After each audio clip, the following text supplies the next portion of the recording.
But anyways, the year was 1977. The year was 1977. This is almost about 50 years ago. Very nice. I like when that works out. And I don't have to talk about because Miami didn't have any history before the 70s. None. No history. I think they finished before the 70s. I think they had 3 bowl wins. One Orange Bowl win in 45, a Gator Bowl win in 51, and a Liberty Bowl win in 66. Not a whole lot going on for them. And they hire a man by the name of Lou Saban. Now, I bring this up because he's a Hoosier alum. He was there for 2 years. Is he the dad of Nick Saban? I don't even know. There's no way. Hold on. I should have done this before because I should have saw Saban and been like, wait. You think that Nick Saban's dad went to Indiana and you don't know that off the top of your head? That's what you're telling me.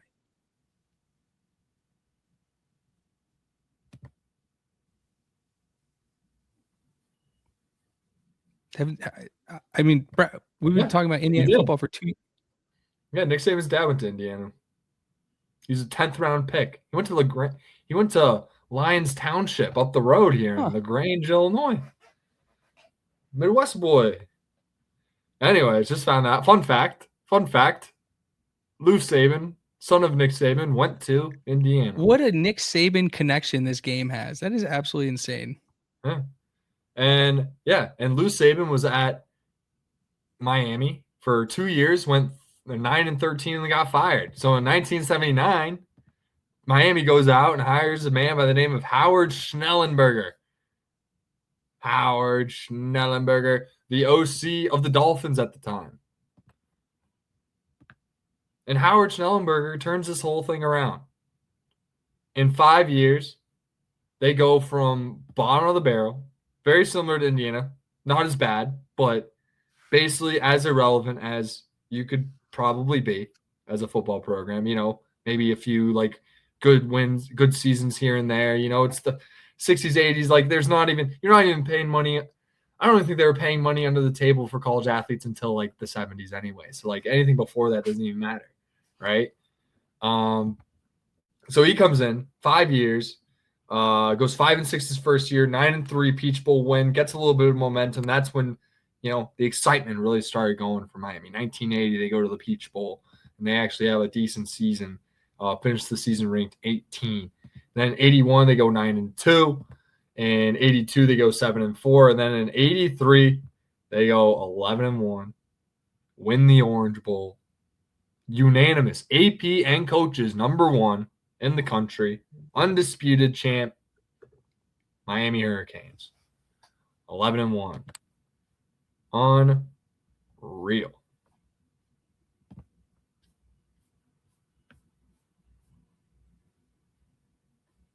And then the story ends? Yeah, the story ends. They just stop playing football? The story then. And that's it. Wow. Yeah. I can't. How did they make it to the national championship? He ends up. Something happens to Howard Schnellenberger. And Miami has to look elsewhere. And they have to go find a new head coach. And they go looking around. And they go to Oklahoma State. There's this guy by the name of Jimmy Johnson over there in Miami. Jimmy Johnson. Those who don't know, he won like 3 Super Bowls with the Cowboys. He's on Fox. Well, they replaced him with Gronk on Fox, which I have my own, things about it. Survivor 21 player, Jimmy Johnson, by the way, played in Survivor. Fun fact for those that don't know. One of my favorite reality show, Survivor, as a ball knower, and they go ahead and they hire Jimmy Johnson, who goes to, in 5 years, 5 New Year's Six Bowls. Fiesta Sugar, Fiesta Orange, including an undefeated 1987 season where they win the Orange Bowl, 12-0, national champions. he ends up leaving for the Dallas job after that.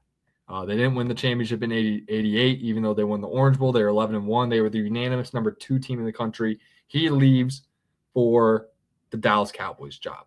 His buddy Jerry Jones, who won a championship with him at Arkansas, picks him, bought a team with some oil money, and picked out his good buddy Jimmy Johnson over there winning championships with the Miami Hurricanes. He's like, go coach my Cowboys. So that's what he says. And then they got to find another replacement. Who do they go? Where do they go? They go to Washington State. There's a guy by the name of Dennis Erickson. A Pac-12er for life, Dennis Erickson, by the way. Wazoo guy. Goes on to coach Arizona State later. Hated playing those teams. Coach Jake Plummer at Arizona State. You know, he's a hell of a ball coach, right? He even coached the Seahawks and the Oregon State Beavers. Dennis Erickson is one of the more – I'm just looking at his head coaching resume right now. Wyoming, Washington State, Miami, Seattle Seahawks, 49ers, Oregon State, Idaho, Arizona State. I mean, guy's been around the block. Guy's coached everywhere. If one guy knows ball, it's Dennis Erickson. That guy, ball knower. Holy ball knower. He goes about 6 years there, wins the national title his first year in Miami with all the Miami head coaches. So what they did, if anyone's watched the U30 for 30, what they did is they drew a line from Tampa to what? Fort Lauderdale or whatever, and just anything down, that's theirs. That's their recruiting territory. They're going to get every single guy. And that's what they've been doing. That's what they did with Howard Schnellenberger. That's what they did with Jimmy Johnson, who continued it.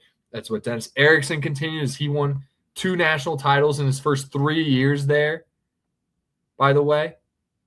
Helping them make the move from independent to the Big East, join a conference. They win the national title their first year in the Big East with a conference schedule. They go on.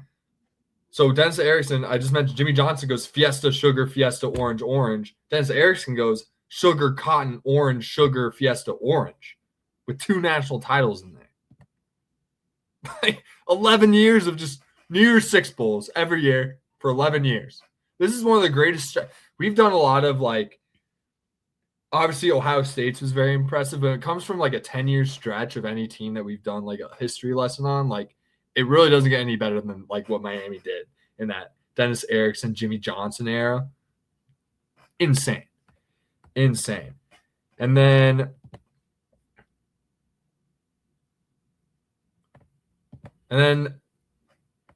Dennis Erickson leaves. They got to go get Butch Davis, who, they have a bunch of, with that recruiting tidbit that I gave, right?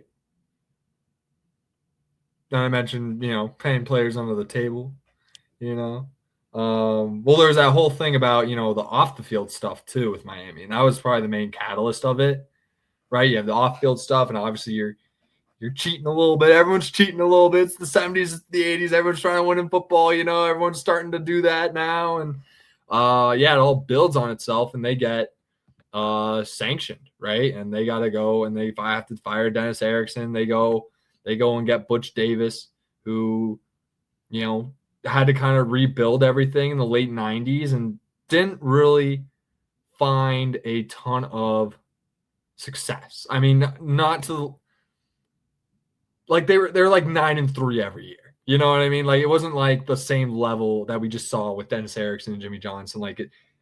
It's like Deshaun Foster, like he was destined to fail, right? Like he wasn't set up to succeed at all.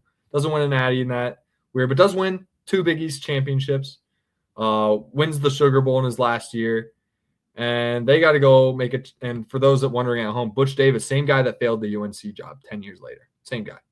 So in 2001, they go out and they got to make a change. They go and get Larry Coker, who is one of the funniest looking dudes ever. If you want to picture and laugh at a face, I'd suggest Larry Coker. That's a fun one. He goes out, very similar to Dennis Erickson, wins a national title in his first year, goes 12-0, wins the Rose Bowl. Go figure. over Nebraska, who was the team of the 90s. So going back from that, the sanctions, going back, and then they got to rebuild Larry Coker to go back year one, kind of bring it back right away, go undefeated, beat the team of the 90s in 01 in the Rose Bowl. Hell of a story. Hell of a story. Does not compare to the likes of Indiana, but a hell of a story. Right? So they have Larry Coker. He goes, next year he goes Fiesta Bowl loss, Orange Bowl win, and then things kind of just slowly to go from 12 wins to 12 wins to 11 wins, 9 wins, 9 wins, 7 wins, and then just like things are kind of wearing off again. And, and we talk about not firing head coaches when they're having sustained success. With Larry Coker, it's very obvious things were on a downhill, right? He wasn't able to sustain it. Obviously, he was able to get the guys that were there ready to go, but he wasn't doing a very good job of bringing his guys in and continuing the build of the culture. And that's a lot of guys' downfall, right? Not being able to bring the right guys in. And so they end up going with Randy Shannon. That doesn't work out well at all. Shout out Ja'Cory Harris. Loved watching him. I was always always liked watching the U, even though they weren't like super good. But they were always like preseason 16. They had the cool unis. They're Miami. Like, come on. Like, they were always so cool. I just remember watching Ja'Cory Harris play. He wasn't that good. He was like this kind of 6'5", skinny, like dual threat guy who was super cool to watch. He'd throw a lot of picks, but score a lot of touchdowns. Like, very fun. Shout out Randy Shannon in that Canes era. Did not work out to their standards. I think they went to 3 bowl games, lost all 3. 2011, they got to go with Al Golden, who is the current defensive coordinator for the Bengals, defensive coordinator for the Notre Dame Fighting Irish just last year when they went to the national title. They hire him, give him a shot after he found success at Temple, who made a miraculous run to the shout out Pac-12 memory of the week, 2010 Eagle Bank Bowl, Temple versus UCLA. Akeem Ayers pick 6 in the end zone. Wow, unreal. Shout out Al Golden. He loses that game in the Eagle Bank Bowl to the UCLA Bruins. He goes on to Miami. Does not succeed to Miami standards over there, but honestly, like looking at the records, probably a guy they should have maybe given some more leeway for. Yeah, I don't know. They probably should have let him ride that out a little bit. It's not. There's only going to be one winner, guys. He was able to build a program that has sustained success, going to bowl games every year. Maybe didn't win one, but bowl games don't matter, right? Like, they don't even matter. So who cares, right? Right. So I guess in that era they did. So you got to fire him. They go on to Mark Richt, the guy who got fired. Like, they get the biggest names. These Miami guys. Like, they get the guy that they want every recruiting cycle they're in. Like, you want to talk top jobs in college football? Miami's up there. What's a better job, Miami or Florida?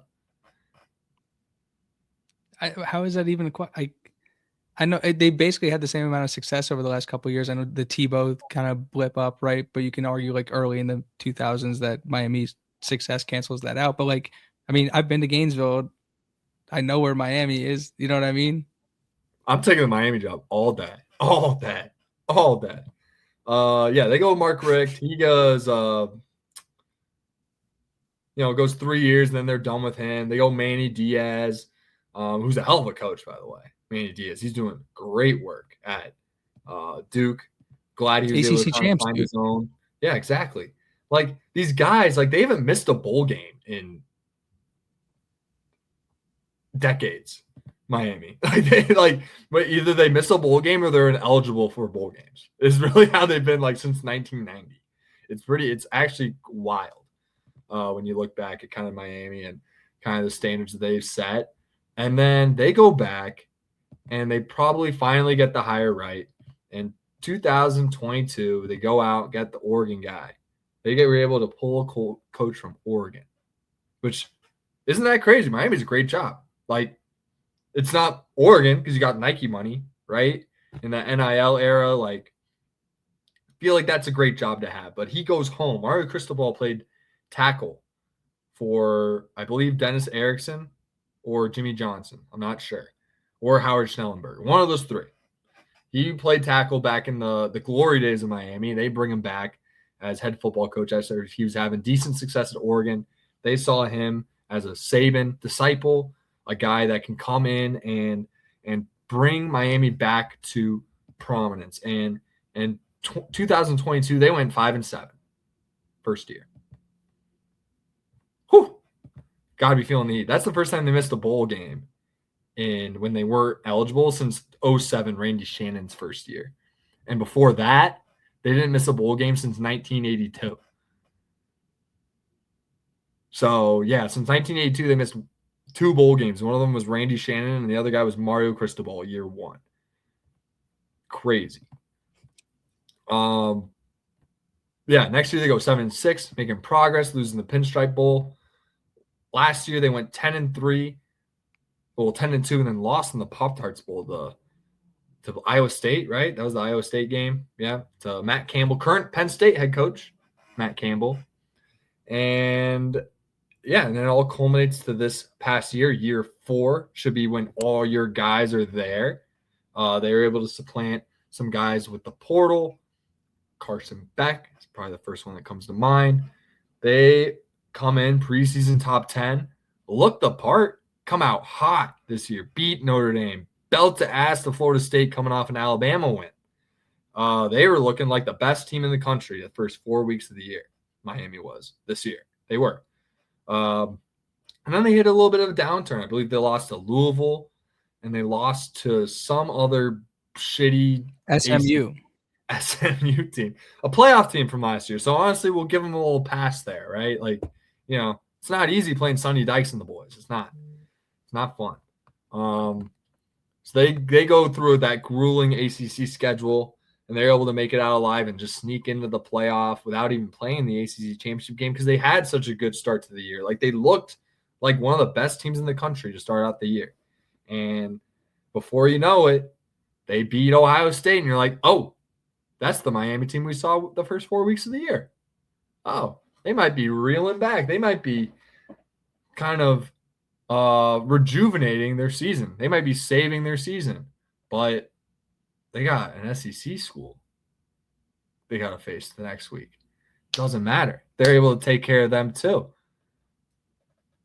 They beat Ole Miss in the Fiesta Bowl in Arizona. Funny. Long travel for the fellas, but they're able to get it done anyways. And here we are. And it all culminates year 4 of the Mario Cristobal era. They're in the national title game. That's in Miami, right? And they're playing the number 1 ranked Indiana Hoosiers, the undefeated number 1 Indiana Hoosiers, 15-0, with a quarterback from Miami. Their best defensive player is from Miami. Everything's coming up Miami in this playoff game. It really is. And we got Miami and Cuba, Brad, on MLK Day at 7 Central, right? 6:30 Central. Pretty sure it's 7:30 Eastern. 6:30 Central, 7:30 local kick in Hard Rock Stadium, a stadium that they don't really sell tickets to during the regular season. But I imagine during the championship game, people probably show up. People probably stop hitting the clubs and head over to, it's MLK Day. Why are you going to don't sit on the furniture? Like, go on to the football game, hit it after. That's what I'm thinking.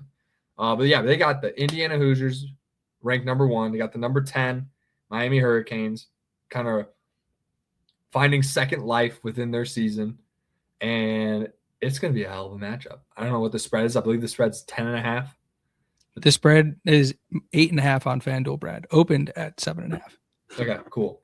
I didn't check FanDuel before I said that, so I wasn't going to go to any other. Why would I go to any other sports book to check that number? Why would I do that? Because you got to go to FanDuel. Thanks, Keezer, for that.